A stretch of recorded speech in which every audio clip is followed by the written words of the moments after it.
So this is the lic.india, licindia.in website, and here you can see like they are using this kind of email where they assume that whenever any person is scrapping this, they will not get in a good format and they can't use it. And if I will tell you, just 2 line of code in Python can make this scrapping successful. Like just look at here.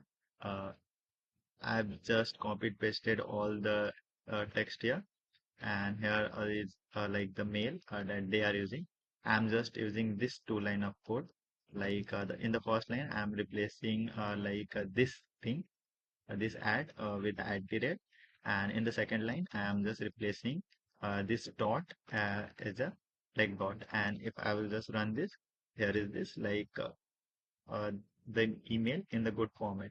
So if I will just show you, I will paste as much mail here.